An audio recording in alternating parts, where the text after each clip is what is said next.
दीदी, मुझे लगता है मेरा मन अब थक चुका है। मैं हर बात को बहुत ज्यादा सोचती हूँ। किसी ने कुछ कह दिया तो रात भर वही सोचती रहती हूँ, उन्होंने मुझे ऐसा क्यों कहा होगा। कोई रिप्लाई न करे तो सोचने लगती हूँ, क्या मैं गलत हूँ। कोई काम करने बैठती हूँ तो पहले ही 10 बार सोच लेती हूँ, क्या मैं ये कर पाऊंगी, क्या लोग मुझे जज करेंगे, क्या मैं अपनी जिंदगी में कुछ कर भी पाऊंगी। और धीरे धीरे सोचते सोचते मैं खुद को ही थका देती हूँ। कभी कभी तो इतना सोच लेती हूँ कि खुद को ही समझ नहीं आता कि असली बात क्या थी। दीदी, क्या ये सोचने की आदत कभी रुकेगी? क्या ये ओवर थिंकिंग बंद हो सकती है? शिवांगी, जो तुमने कहा ना, वो हर आत्मा का छुपा हुआ संघर्ष है। बहुत से लोग बाहर से मुस्कुराते हैं पर अंदर से टूटे हुए होते हैं, बस सोचते रहते हैं। अब शिवांगी, एक कल्पना करो, मान लो तुम्हारे घर में एक फैक्ट्री है और उसमें बिना रुके मशीनें चल रही हैं, दिन रात बिना रुके चल रही हैं। ना कोई क्वालिटी चेक है, ना स्विच ऑफ हुआ। क्या होगा उस फैक्ट्री का? जाहिर सी बात है शिवांगी, वो जल्दी खराब हो जाएगा या उसका सामान बिगड़ जाएगा। वैसे ही शिवांगी, तुम्हारा मन भी एक फैक्ट्री है। सोचो कि फैक्ट्री यानी मन, और जब ये अनियंत्रित चलती रहती है तो तुम्हारी सोच थकावट, डर और शक में बदल जाती है। हमें पहले यह समझना होगा शिवांगी कि ओवर थिंकिंग का कारण समस्या नहीं है, उसका कारण है विश्वास की कमी।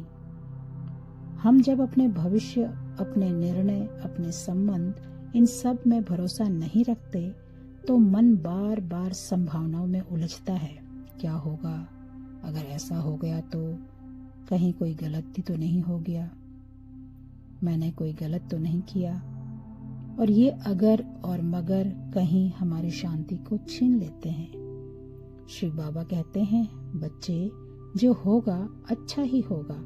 अगर कुछ बुरा भी होगा तो उसमें भी कहीं न कहीं कोई कल्याण छुपा होगा। शिवांगी, मैं तुम्हें एक छोटी सी सच्ची कहानी सुनाती हूँ। एक लड़की की जो हर वक्त सोचती रहती थी। उसका नाम था अनन्या। बहुत होशियार, बहुत भावुक थी, लेकिन दिन भर एक ही सवाल में उलझी रहती थी, क्या मैं अच्छी हूँ? लोग मुझे कैसे देखते हैं? कहीं मैंने कोई गलती तो नहीं कर दी? हर काम करने से पहले 10 बार सोचती और फिर भी खुद को दोष देती। एक दिन उसकी दादी, जो बहुत शांत आत्मा थी, उसे एक पेड़ के नीचे ले गई और बोली, बेटा, ये देखो, ये बरगद का पेड़ है। हर दिन कितनी हवाएं से हिलाती हैं, कभी तेज धूप, कभी बरसात, पर ये हर बार स्थिर रहता है क्योंकि इसकी जड़ें गहरी हैं। तुम भी सोचो कि हवा में हिलती हो क्योंकि तुम्हारी आत्मिक जड़ें कमजोर हो गई है। शिव बाबा की याद तुम्हारी आत्मा की जड़ है। अगर वो मजबूत हो जाए तो कोई भी विचार तुम्हें हिला नहीं सकेगा। और उस दिन से अनन्या ने सोचना नहीं छोड़ा, लेकिन अब वह हर सोच से पहले शिव बाबा को बीच में रखती थी।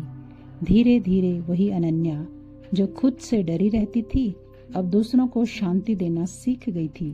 शिवांगी, अनन्या की कहानी तुम्हारी ही कहानी जैसी है।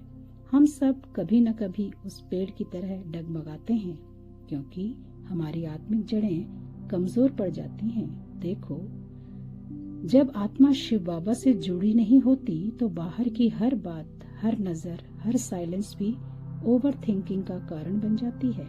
पर जब वही आत्मा शिव बाबा की याद से जुड़ती है तो फिर वही बात उसे हिला नहीं पाती, बल्कि वो शांत रहती है, स्थिर रहती है। अब सोचो शिवांगी, अगर कोई तुम्हें कुछ कह दे या कोई जवाब ना दे तो तुम 2 रास्ते चुन सकती हो। पहला, मन से बार बार पूछती रहो, उसने ऐसा क्यों कहा, मुझसे क्या गलती हो गई।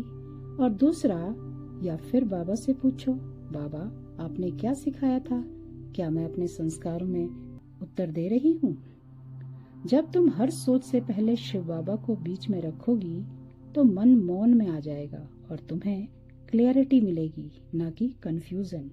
शिवांगी, जब तक हम दूसरों के शब्दों में अपने मूल्य ढूंढते रहेंगे, हम सोचते ही रहेंगे।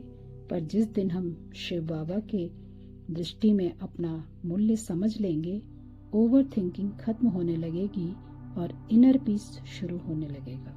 दीदी, आज पहली बार महसूस हुआ कि ओवर थिंकिंग कोई आदत नहीं बल्कि एक खालीपन है जो भर जाता है जब शिव बाबा की याद दिल से हो।